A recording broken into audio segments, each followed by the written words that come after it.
Welcome to the Mindspace podcast. I'm Joe Flanders. Thanks for tuning in. The Mindspace podcast is my personal, in-depth exploration of the science and practice of well-being. I'm sharing this journey with you because I believe we can all lead happier, more meaningful lives by getting the facts and training our minds. Join me as I learn and share the most inspiring insights about human flourishing from leading experts, because we could all use a little more mind space. My guest today is Pete Kirchmer. Pete is a mindfulness coach in San Diego and the program director for the UCSD Center for Mindfulness mPEAK program. mPEAK here stands for Mindful Performance Enhancement, Awareness, and Knowledge.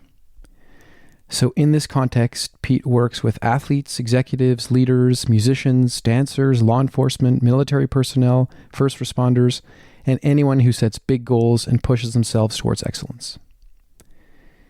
He's also in the process of developing the mPEAK coach training program, which equips mindfulness teachers to work with that population. So as his bio indicates, Pete is working at the rich intersection of mindfulness and peak performance. I've been curious about this area for a long time myself, partly because I recognize the well-being and performance-enhancing effects of mindfulness training, but also because it's not obvious how to integrate this kind of mind training into a performance context. After all, mindfulness is associated with acceptance of present moment experience and detachment from outcome, whereas performance is all about outcome. I actually attended an mPEAK retreat with Pete a few years ago and found it incredibly helpful for working all of this out, both for myself and the high-performing clients I work with. So I'm very fortunate to have Pete on the podcast today to take us on a deep dive and get some clarity on all these issues. Our conversation covered how to make sense of the apparent paradox between mindfulness and performance, the link between mindfulness and flow, some concrete examples of how to bring mindfulness into performance settings, how Pete uses his own mindfulness practice to sustain his energy and passion, and how Pete navigates working with clients who you would expect to be highly skeptical about mindfulness training. Now, if you're interested in this approach, Mindspace has an experienced team of mindfulness coaches, including myself, who can guide you through mindfulness training and its integration into peak performance. Please reach out to us at mindspacewellbeing.com or info@mindspacewellbeing.com. And now I bring you my conversation with Pete Kirchmer.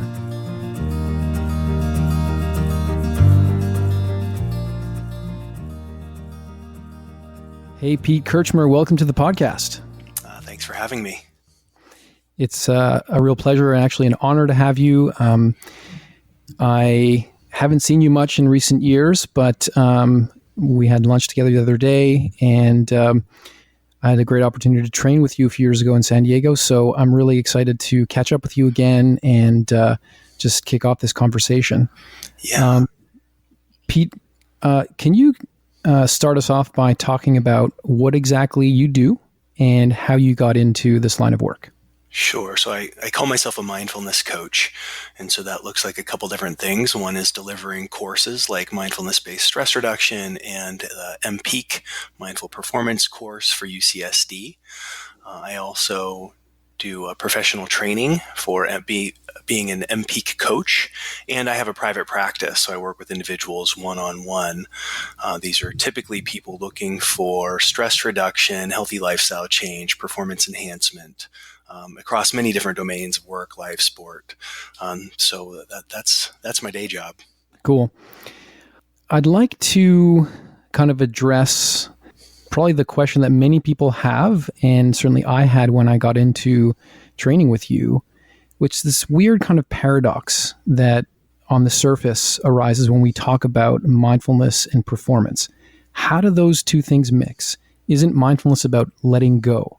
Isn't mindfulness about accepting and appreciating how things already are, being a little bit less goal-oriented?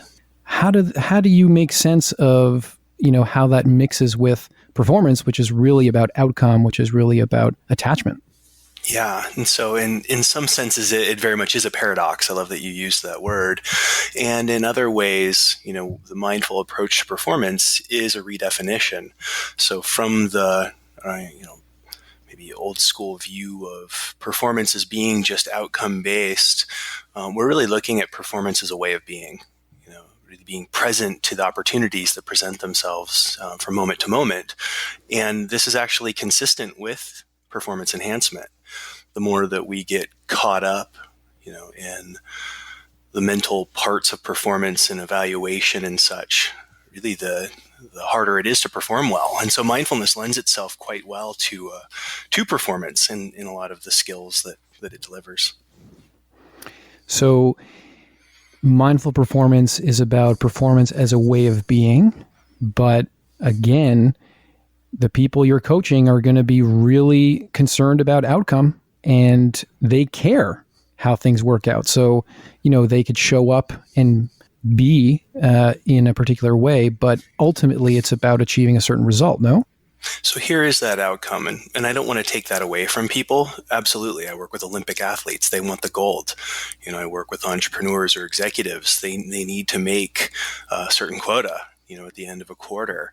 And so again, the paradox is, how do you hold that as being true as an aspiration, but how do you hold it lightly with non-attachment, recognizing that you wanting that doesn't actually help you get it. In fact, you wanting that may even be a distraction, right? So if you are constantly thinking about this end game of winning your gold medal, that could pull you out of the present moment, which is the only place you really have an opportunity to perform. And so, there's a way to negotiate both, right? Just holding a goal lightly, and yet recognizing that we can't focus on the future. We can only focus on what's here now. That is super interesting. And it reminds me of a preoccupation that arises in therapy as well. And just give me a sec as I kind of flesh this out for you. When I'm doing clinical work using mindfulness, my clients are very preoccupied about the outcome. They want to feel better. They want to get past whatever mental health issue they have. And so the outcome is extremely important. But as you say, showing up in a mindful way to that healing process means holding the outcome lightly and also being in the present moment with how things currently are. So here's a question that often comes out of that. Are you coaching people and encouraging people to be mindful, to show up mindfully to their performance, ultimately as a tool, or using mindfulness instrumentally to ultimately improve performance? Or are you asking people to be fully present, fully sort of non-attached to outcome as they show up in this mindful way, and then just let the outcome take care of itself? Yeah, we call the performance enhancement part of the title the Trojan horse. It's what gets a lot of people in the door, but ultimately it's not what's most important, right? We talk about well-being, quality of life, finding joy in the act or process of performing. And so, yeah, of course, everyone would prefer to have the outcome work out, but it's not the focus. We kind of just trust that the results will take care of themselves if you can show up and be your full expression of who you are, in every moment. So mindfulness is the end in itself in this context. Yes. Yeah, the way that also, even in life coaching, there's a distinction between performance coaching and developmental coaching. But the two really inform each other. And so there's developmental coaching, which is expanding ability to take, broader perspectives, understanding, oneself from a more, evolved perspective as well. Deepening presence. And then there's like performance coaching, which traditionally done in corporations is very outcome based. And the two, I would say, really, they go hand in hand. It's like the right and left wing. When you increase development, it's said that performance will increase.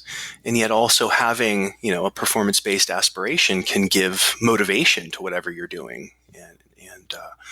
And so that can actually help drive development as well.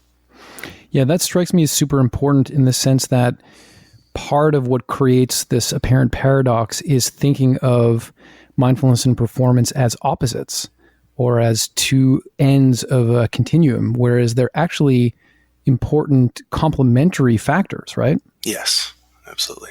One area I've come across some of this work is this whole notion of the mindful athlete. So George Mumford's famous book, he spends a lot of time talking about how mindfulness helps set the conditions for flow. Are you working with flow as well? How do you see flow fitting into the mix? And maybe for people that aren't familiar with flow, maybe you can just talk about what it is and how it might be similar or different to mindfulness. Yeah, so flow is one of the modules that's explored in mPEAK. And for those who are not familiar with it, it is the state of ultra high performance, often referred to as the zone.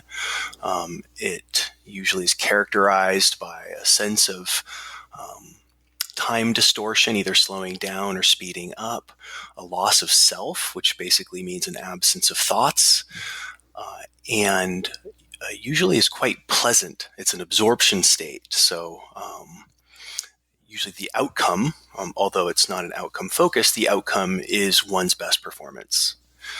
And how mindfulness can help prime us for flow, and I guess I can say a little bit about priming, is that there's not an on switch to flow.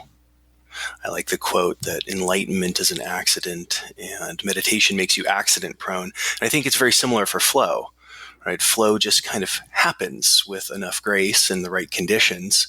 And meditation and mindfulness help make us more accident prone to flow. And so I had already mentioned this correlation to the selflessness or thoughtlessness. And so, of course, there's the work that many of your listeners will be familiar with around mindfulness decreasing default mode network activity and being able to let go or allow thoughts so that thoughts don't control your experience. And so this is one doorway into the state of flow.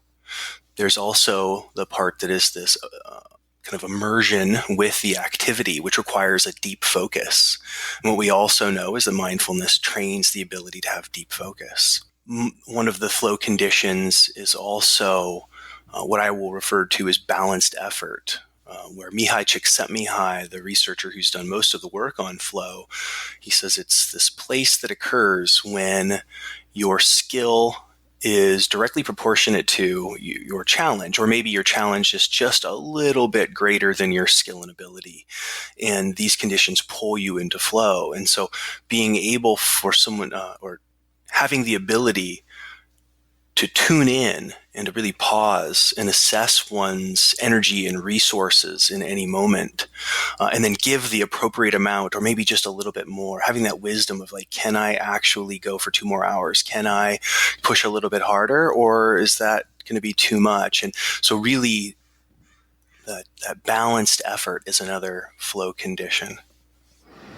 So the awareness that we get from being mindful in a performance context helps us slide into flow more reliably? Yes. And that's what the research now shows, although it's mostly subjective, outcome kind of measures. But yeah, the research on athletes shows that mindfulness has given them greater access to flow states. That is really a really cool finding. And I do want to talk science in one sec, but one more kind of counterintuitive thing that I noticed with the work that you do. So as I mentioned, I went out to San Diego and did the week-long training with you. And I was really surprised, pleasantly so, to see that there was a module on self-compassion. And my initial reaction was like, wow, self-compassion in a mindful performance training. Do like Red Bull athletes and Olympic athletes need self-compassion? Aren't these people so confident? Like, how does that fit in? Yeah, right. That's the perception we have of these high performers. We hold them on some kind of a pedestal as if they don't have any fear, and they're just immune to any negativity. But these are humans. Even the most elite. They have perfectionistic tendencies. They hold really high standards for themselves. And then when they don't meet those standards, and they fail or make mistakes, they tend to beat themselves up quite a bit. So Self-compassion is the antidote for inner criticism that comes with any kind of failure or distress. It's part of competition. Winning sometimes happens, losing sometimes happens, and so self-compassion is this way of meeting oneself with this nurturing energy, which can be soothing when there's a loss, and we call that yin self-compassion. But yang self-compassion is also important. Being able to, take disciplined actions that are consistent with values, or being able to set boundaries that protect time, energy, and space. So both yin and yang compassion are definitely an important part of the mPEAK curriculum. I have to say, I've used that sort of approach or that little module quite a bit when I'm working with sort of higher performing clients. And what really stuck with me is this notion that actually high performing athletes, because they've always been pushing limits and trying to get better and competing against people better than them in their development, they've actually had to become experts in failure. And they have to develop the psychological tools to just extract all the possible value from failure and then keep going. And I remember very well you guys showed us that amazing Nike ad with Michael Jordan where he lists all of his failures. And I think the punchline is, I've failed and that is why I succeed, or something like that. Yeah.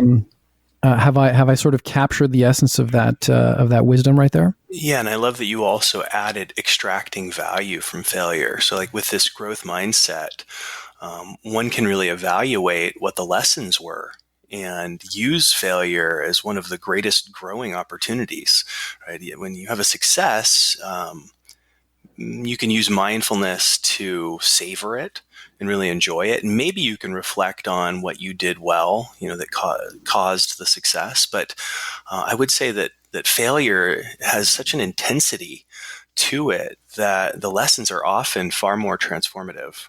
And so just even having the intention to use failure as a learning experience can be really valuable. That's amazing. So what does the science say about mindful performance? So, we did a study with the U.S. Olympic BMX team, and it was actually what launched mPEAK. The BMX team did really well. They got 3 medals in the 2008 Olympics. It was the first year that BMX was in the Olympics. And then in the 2012 Olympics, they didn't get any medals. And the coach was pretty sure that it was all in the athlete's head. And so he had just recently written a book called Cracking the Athlete's Brain by Martin Paulus, who had a lab at the time, a neuroscience lab at UCSD. And so a team at UCSD Center for Mindfulness, this is right before I came on board, got together with the BMX coach and the team and the neuroscientists at the lab, and they created this study, naming it then mPEAK, but it was a 7-week intervention where they used mindfulness meditation, and it was very similar to MBSR originally. And what they found was that there are neural correlates to resilience. And so when they put the athletes under what's called an interceptive load, breath restriction, so a universally panic-inducing, stressful state, the high performers, or these athletes, were able to respond with resilience. And so what had already been found before the study was that high performers' brains look different than normal people's brains when under this kind of stress load. And so the way that the anterior cingulate cortex fired with the insula was the signature of stress resilience. And then what was found was that mindfulness meditation made normal people's brains look more like that of the elite performers. And then what the BMX study showed is that there's no ceiling effect, and that mindfulness can take someone who already has an elite-looking brain and actually make it look more elite when under stress. And so why this was significant is it's really one of the only studies right now to show the neural correlates of resilience and performance in this demographic. It was done and it was repeated on adventure racers and military elite. So previously and still currently, most of the research is subjective outcome measures. And, I think it's all a very great start, showing improved optimism, decreased in performance anxiety, increases in perception of flow, decreased in stress, more responsiveness versus reactivity, right? So this is what's at least being found in athletics.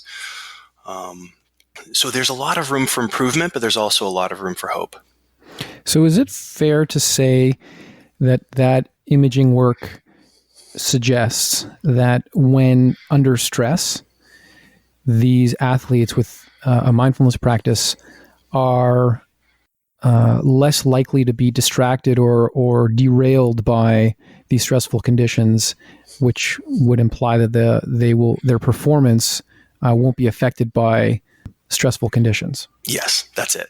Yep, that's resilience, is being able to feel into the discomfort, but to still, keep one's presence and one's grounding, and to still perform at an elite level despite, the fear or physical distress. And presumably, this is a very valuable capacity to have, because I'm guessing that at these elite levels, a lot of the athletes have similar skill levels, but it's really their mindset that might create the difference between winning and losing. Is that a fair statement?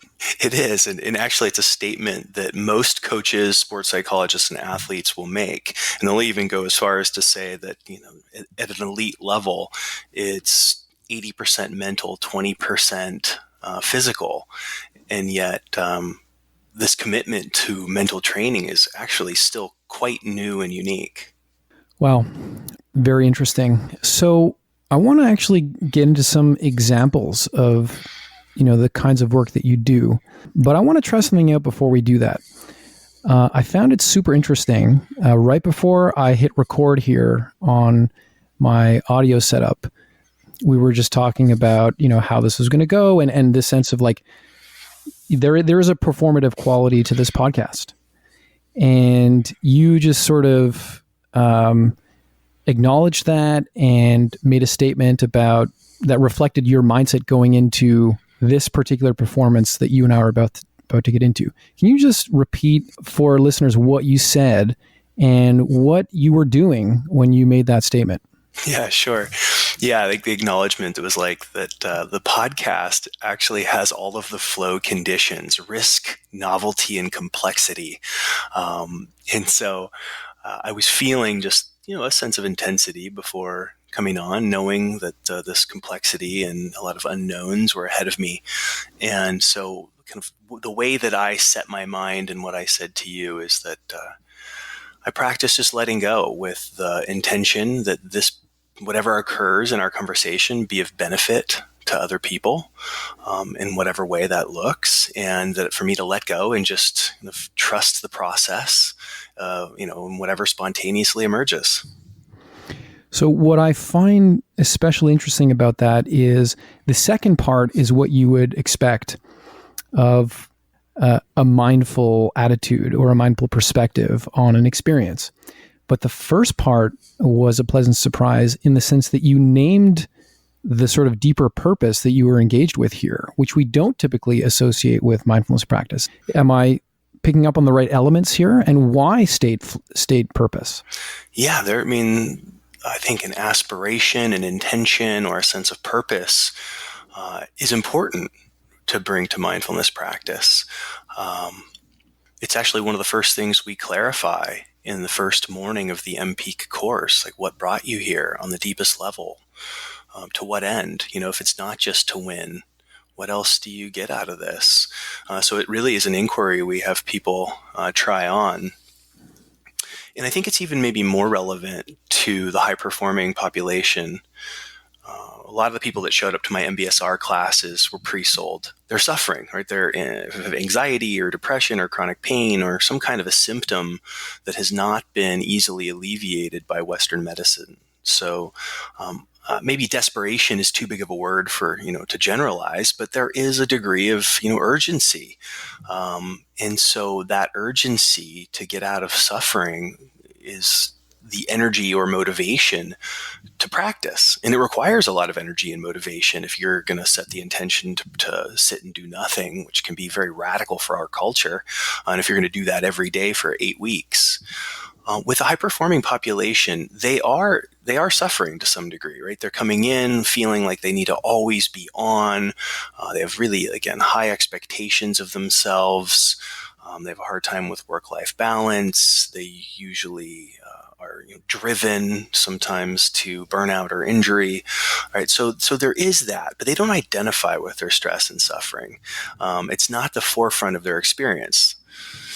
So being able to anchor them into some deeper purpose of why they're here is helpful when, after the honeymoon phase, of meditation wears off at week 2, that they can then recollect this aspiration to fuel, their meditation practice, or at least to overcome the voice that says, maybe you just have coffee instead this morning. Maybe you just kind of hang out and check your emails rather than meditate, right? But in that moment, recognizing that voice and then remembering the aspiration, whatever that might be, really, I would say adds a richness and an importance to the practice.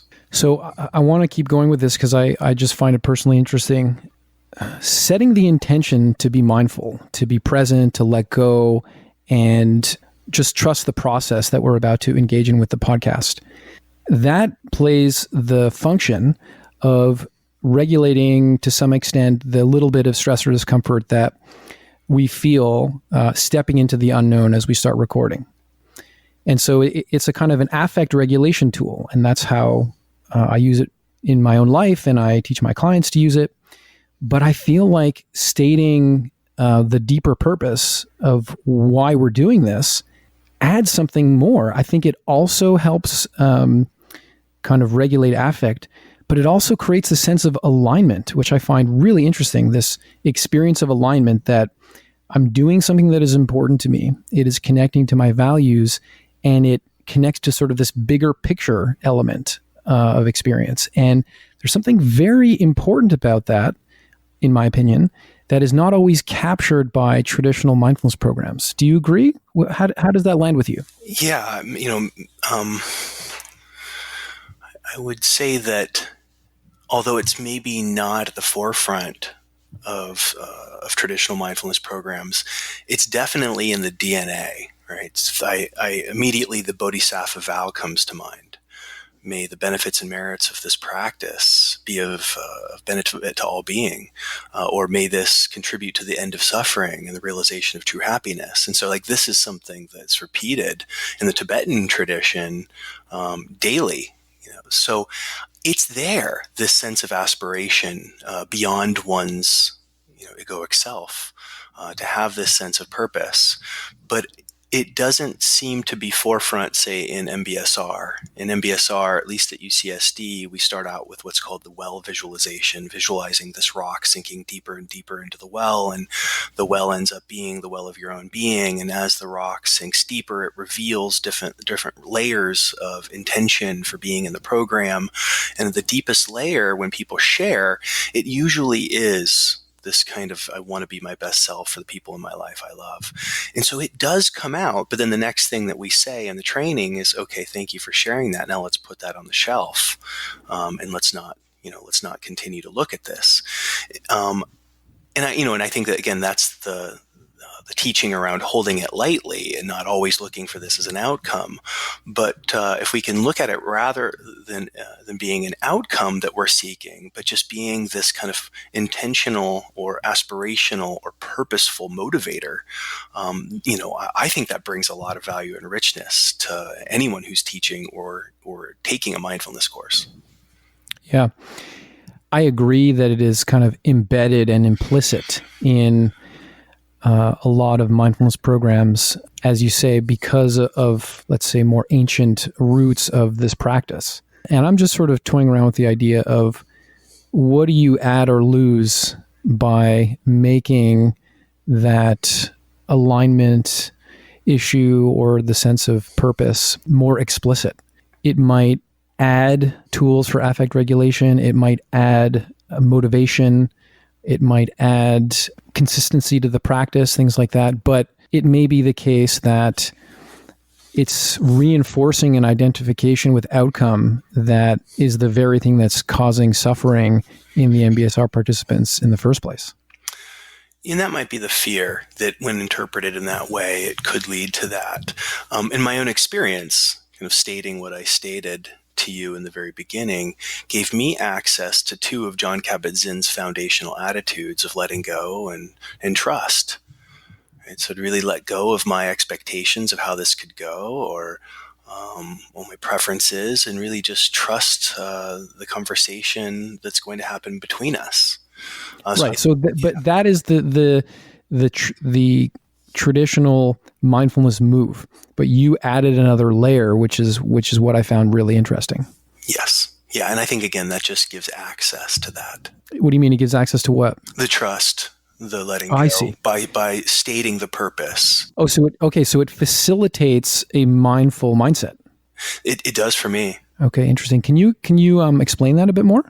So if I came in with an expectation that I wanted this to go a certain way, or I had scripted it and wanted to make sure I said certain things, right? I come in with a certain attachment, a certain preference. I end up getting in my own way. It probably decreases my presence and my spontaneity.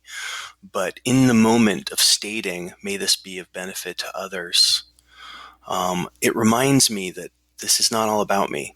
Right? And this is not about my preferences, and that I can just relax and trust emergence, get out of my own way, right? And so it has this kind of it feels like the aspirational qualities are what solidify this feeling of maybe solidify is not the right word, but give access to this mindful state. Yeah, and that speaks to this issue of the aspirational piece and the mindfulness piece being complementary and mutually reinforcing and not paradoxical. Yes. And that's why it's a practice, because of course there are so many different hang-ups and pitfalls and little ditches that people can get into, on the path towards mindfulness. And here's again where the need for the teacher, the Sangha, and a commitment to practice over years will serve us. Very interesting stuff. Thanks for going on that detour with me. I'd love to hear about some of the actual work that you're doing. So obviously we're going to protect the privacy of your clients, but I know you've done some work, for example, with Olympic athletes. That's what brought you to Montreal in the fall. And I know you've done some work with the Department of Homeland Security. Can you just tell us, some of the actual work that you've done of late, and maybe how you experience it from the inside as the coach or the trainer in these cases? Sure, a lot of directions we could go. So just I'll touch on the Olympics. I was invited to work with the Canadian Olympic Committee in a kickoff event for the Tokyo Olympics that'll be coming up in 2020, and I was able to address the coaches and sports psychologists, as well as the athletes in different breakout sessions. So it's just really an honor to be there and to work with that culture.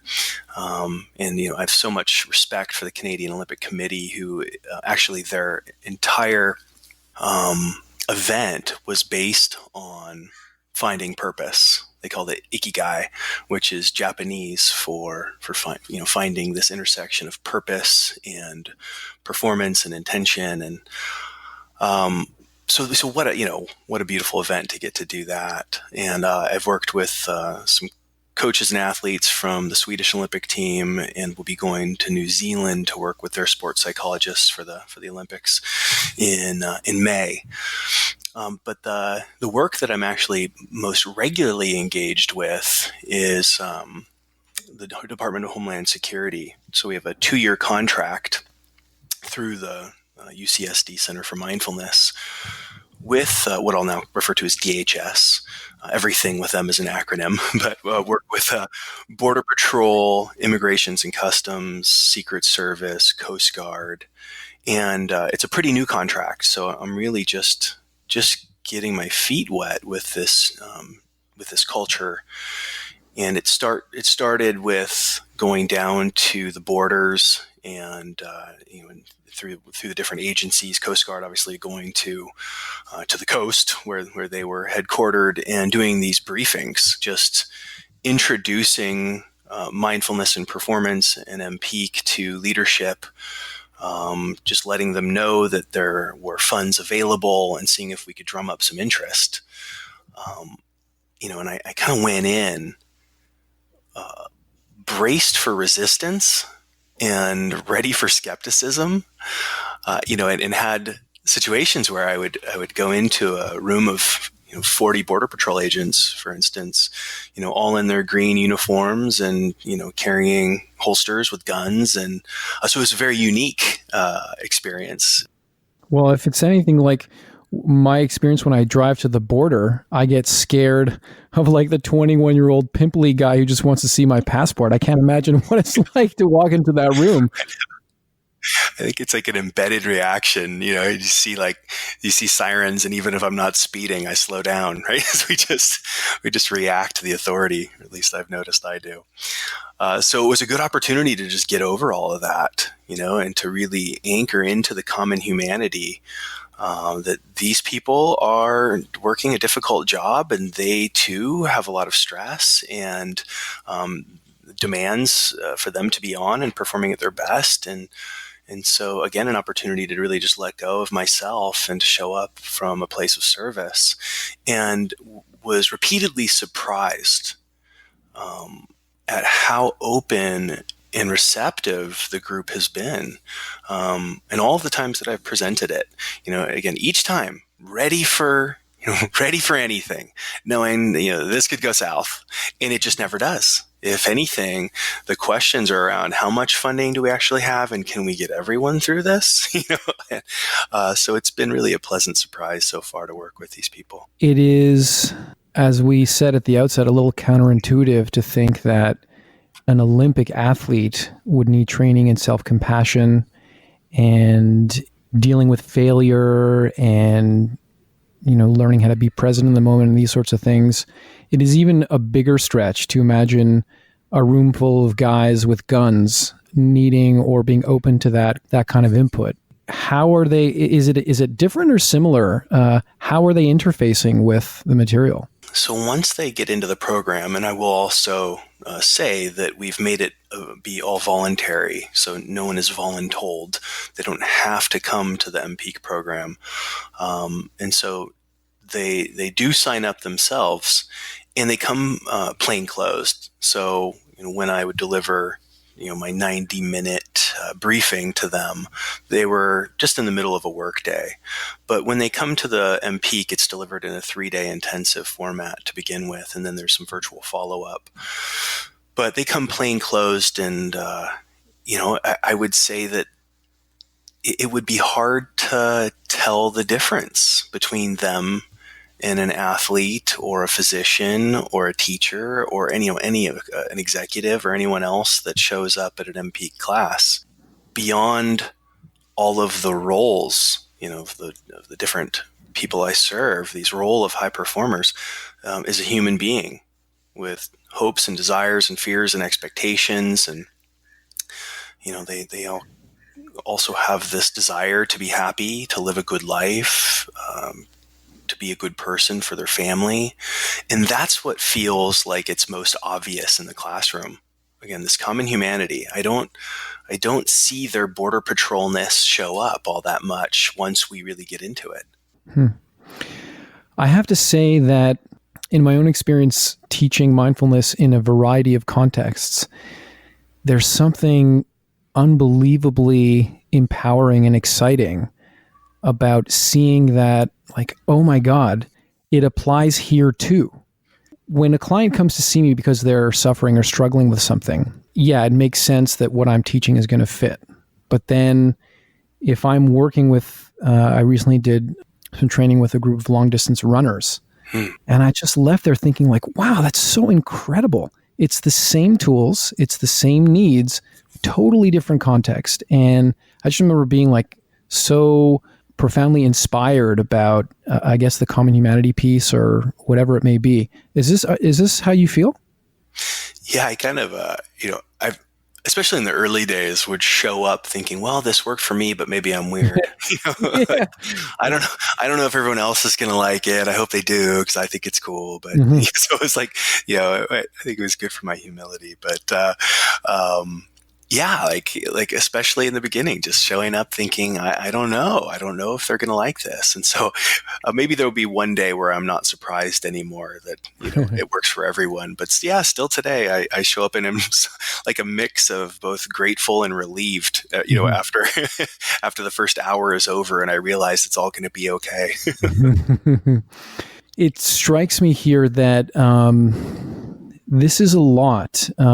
Like your job requires a lot from you. So, there's the travel, which is kind of depleting in its own way, but it is quite challenging to really show up fully present and in your practice, working with in so many different contexts, with so many different types of clients.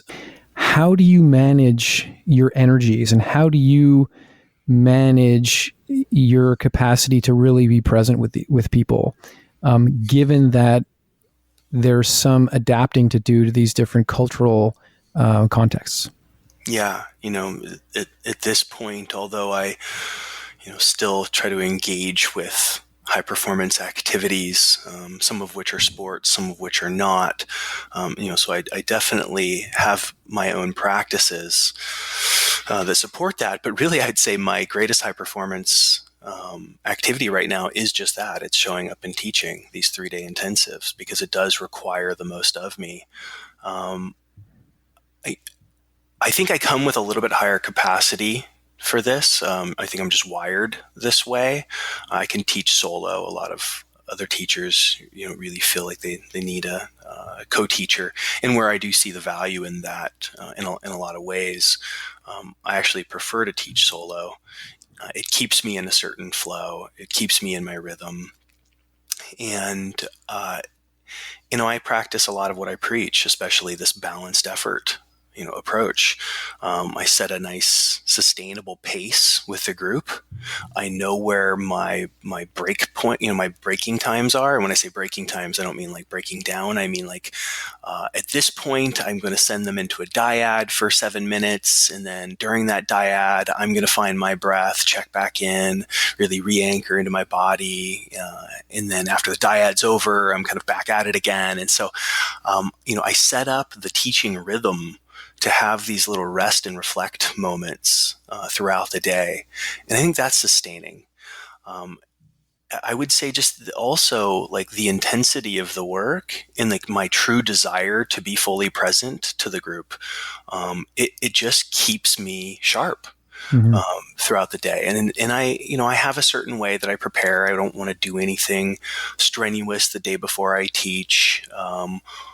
During the 3 days that I'm teaching, I don't make plans in the evenings for afterwards, to the best that I can. I try to really just come home, and I'm grateful to live on the ocean. So I'll typically spend some time in nature, go down to the beach. And so there's some self-care that I'll do in the evenings. And so I've kind of sorted it out where it's intense, but it's quite manageable, I found. So I'm going to open up my crazy internal monologue for a second here and kind of share some of my like snap judgments about you and your capacity to perform. So people don't see you here, but you're a big dude. What are you, like 6'3", 6'2"? I know, I'm 6 foot tall. Oh, you're 6 feet tall. That's so funny. I imagined you taller. Or I remember you being taller. So you're reasonably tall, but you're a big guy. You used to be a football player. You're well built. And my kind of neurotic thinking about this is like, oh, well, Pete, he's a big guy. He's an athlete. He's got tons of energy. I'm the sort of like skinny neurotic Jewish guy, and like I get tired after like one meeting, or when just dropping my kids off at the daycare in the morning is a huge schlep for me. Maybe you're just built with energy and you have this extra capacity. That's funny. Yeah, no, I mean, I do think I would say objectively, like no real ego involved. I do think I have a certain capacity. There's certain people that are just built for long distance marathons. I am not built with that kind of capacity, but I can sustain presence, and I can be present to other people. But I think that was trained through my one-on-one coaching practice. Having one client after the next and really just wanting to give them my full attention year after year, helped cultivate this.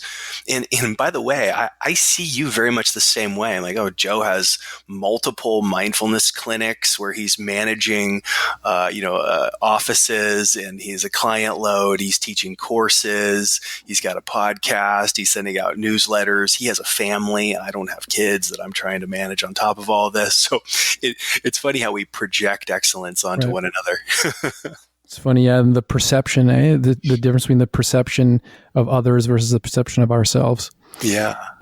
It strikes me just as we're talking about this that you haven't told the story about how you got into mindfulness in the first place, which maybe belongs at the beginning here. But you were a high-level football player, and I think you were in the weight room a lot, and you had back issues. And I'd love you to tell the story about how that pain sort of forced you into a shift in your perspective on performance. Sure. Yeah. I wouldn't say I was a high level performing football player. I was a pretty average football player, but I tried really hard. Yeah. There's the perception piece again. So I threw the shot put in the disc for track and field, and I was a competitive power lifter. So, was into kind of the big, bigger, faster, stronger type of athletics through high school. And maybe some genetic predisposition for back injury, maybe just, I call it my self-inflicted overuse injury. I don't know, but whatever the case may be, I ruptured a disc when I was 16 years old. And that really set me on the path that I'm on today. I started asking big questions. It was kind of an ego identity loss at the time. All of my friends were associated with sports, and if I couldn't do that, who am I? So because I was young, I healed pretty quickly, although the original injury did give me this idea that maybe being a physical therapist would be an interesting, career to pursue. So I did. I actually was working as a physical therapy aide towards the end of high school, and then through college while I was studying to become a physical therapist.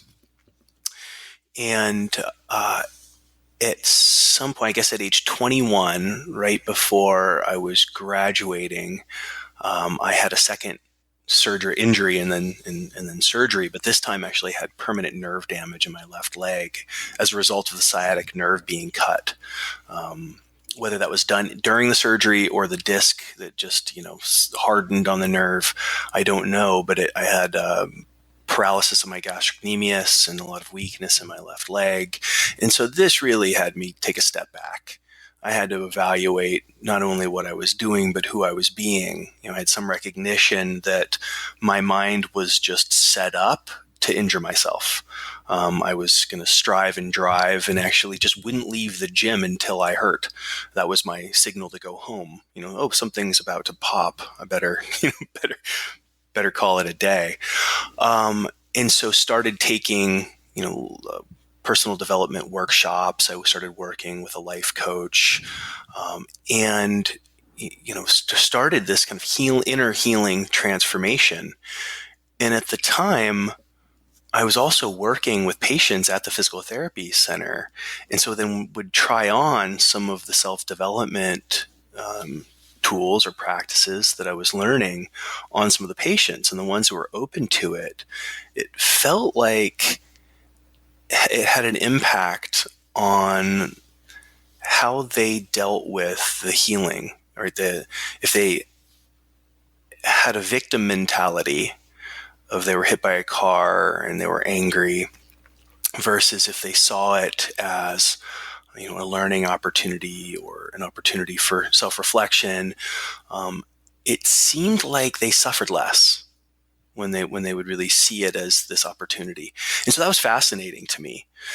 And it actually inspired a shift in my career choice. So I abandoned the idea of continuing on to get my doctorate or master's in physical therapy, and I actually started taking a life coaching certification. I got involved in taking yoga classes. Was actually my first entry into mindfulness.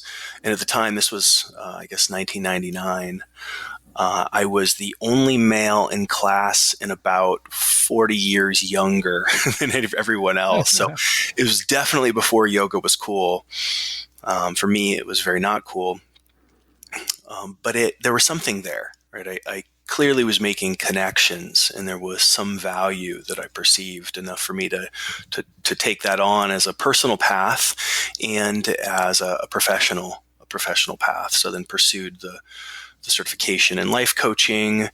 I started to meditate around the same time, and it was just really good timing in that I started my meditation practice and then got a job at a place called Rancho La Puerta, which is a wellness retreat or resort in Tecate, Mexico. And at the time they had no real Wi-Fi signal. You could only get telephone reception on the top of a mountain. The only television station that came in was Mexican soap operas, right? So there was like no distractions. I could spend a lot of time reading and meditating and being in nature. And so it was almost like this modern day monkhood for a couple years that I was able to really deepen into. And then when I got out of when I kind of decided it was time to transition from there, I just came back to California, sought out a sangha and teacher, and started with retreat practice. And I guess it just, I'd like to say happily ever after, but I could say maybe just practicing ever after. I like that. So we talked earlier about your self-care practices around performance. I wonder if we can just broaden out and talk a little bit about how you about your mindfulness practice in general, and what stuff you're doing to stay well and to stay sort of engaged with all the projects in your life. Yeah. So I reflect back to the traditions, and often one of the criticisms of modern mindfulness is that it is just one practice extracted from a lot of practices, including, ethical frameworks and things like that. So when you look at mindfulness in its traditional presentation, often there's, the creation of mandala, there's chanting, there's service, there's fasting, and so I look at these in kind of, I guess, from maybe my fitness background, I call it mindfulness cross training. So I look for complementary practices that I can actually step into as a mindfulness practice. So they don't inherently need to be a mindfulness practice, but I bring that as an intention. So I took an improv comedy course last year for about a half a year.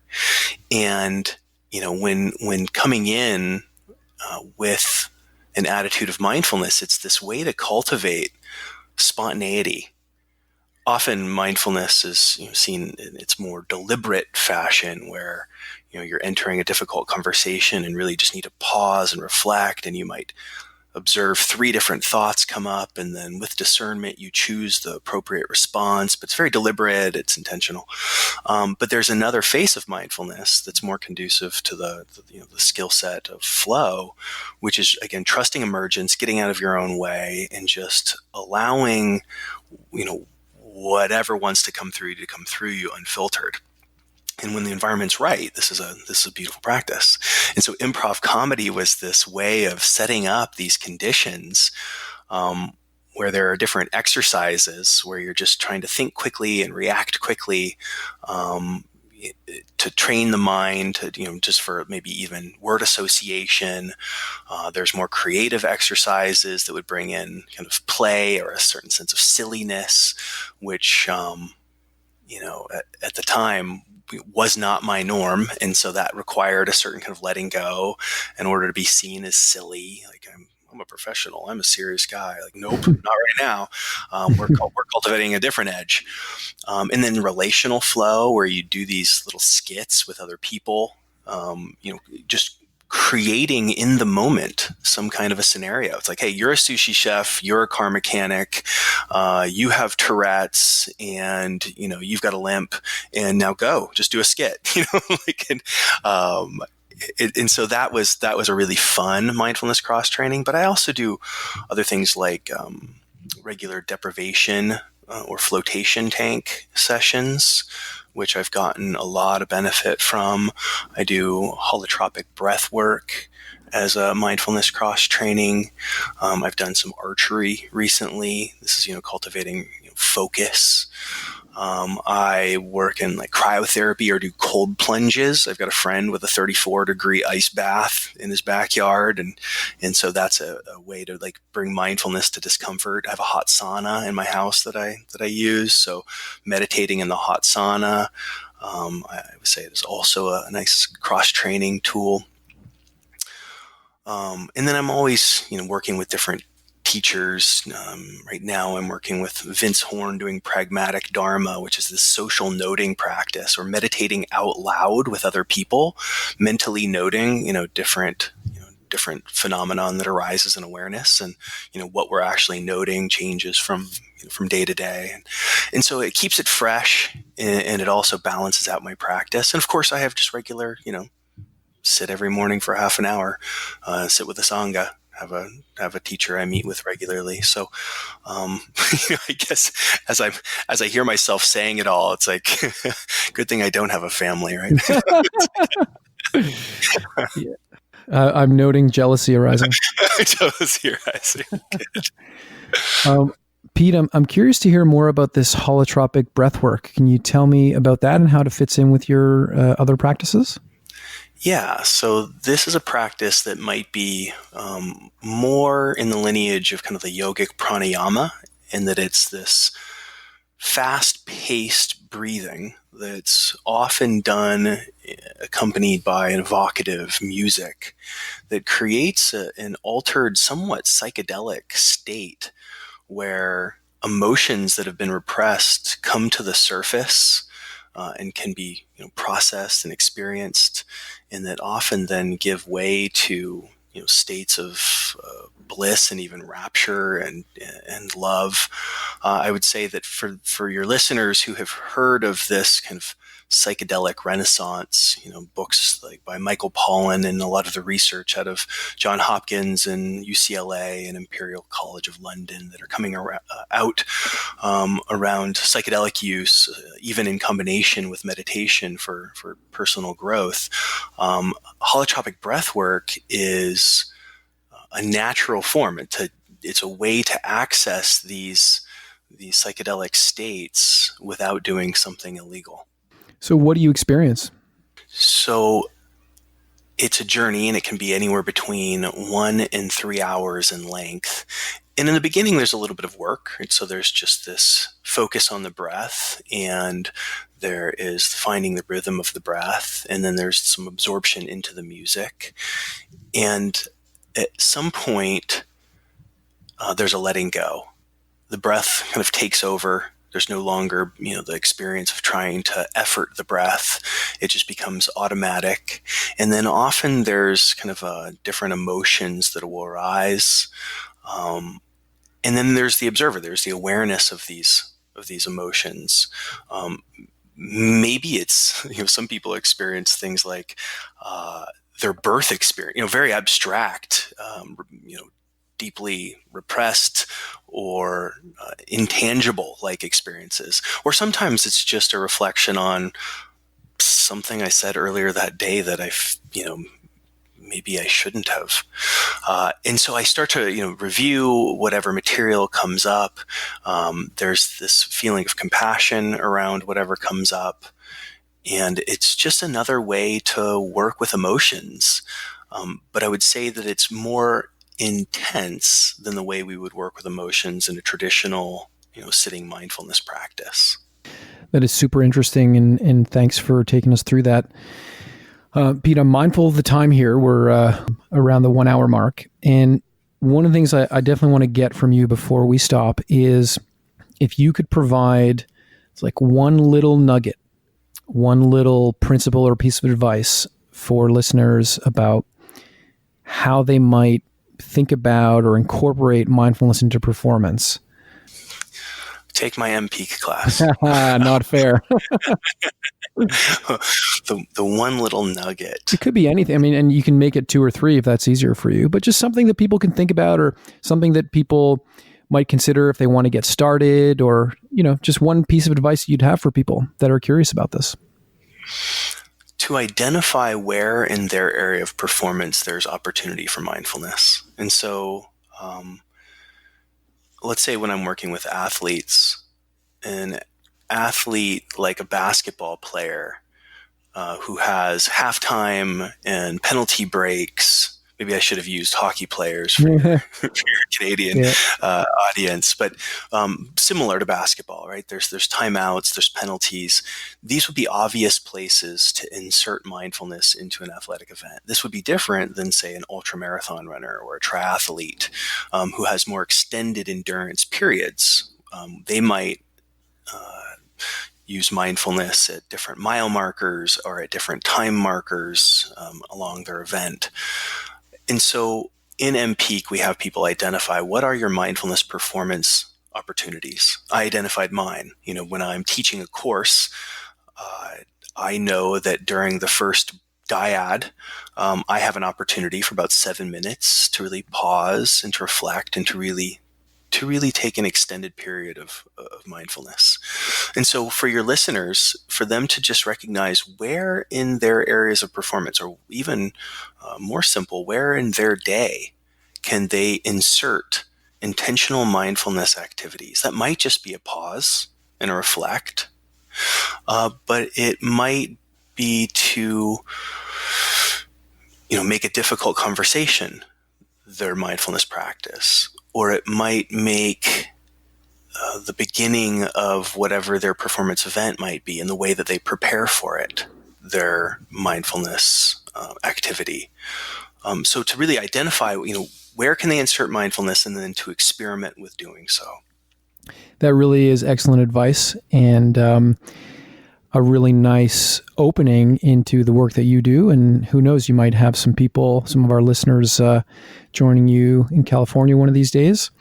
So really, thank you so much for doing this. I wonder, before we break here, if you could just tell us how people can find you online and what kind of projects you're working on now that you'd like people to know about. Yeah, so they can find me at mindfulness-based health /mPEAK if they're interested in that course. My coaching services are also available on that website. Some of the projects that I'm working on are around mindfulness and pain, and potentially making an app for post-op decrease in opioid use. So those are that's a project I'm working on. And then, of course, I'm open for private coaching, or open to answering any questions that your listeners might have about mPEAK. That's awesome. You didn't mention the coaching certificate, or maybe you did, but I think it's worth just elaborating because it's a very interesting project. Yeah, so people who are interested in becoming mPEAK coaches can participate in our 3-module training pathway. The first starts with a coach training intensive. This is a 3-day program working on coaching core skills of listening, reflecting, and asking deep questions, as well as the best practices for guiding meditation. And it also equips them with how to deliver like a 60 to 90 minute introduction to mindfulness and performance.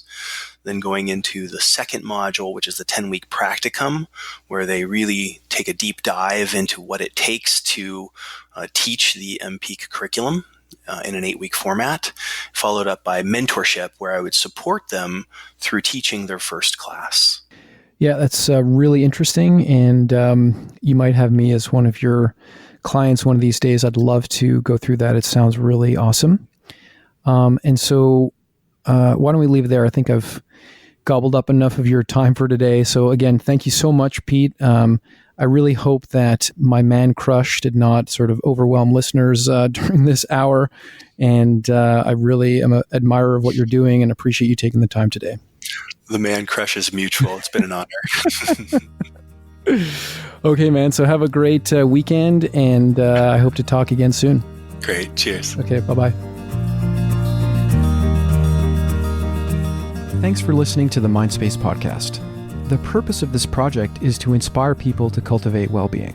The science tells us that well-being is best understood as a series of skills and habits that can be learned and practiced. And I hope listening to these episodes helps you move forward on your own path to well-being. If you find these episodes helpful in this respect, please do share them with friends, family, and colleagues, because we could all use a little more Mindspace.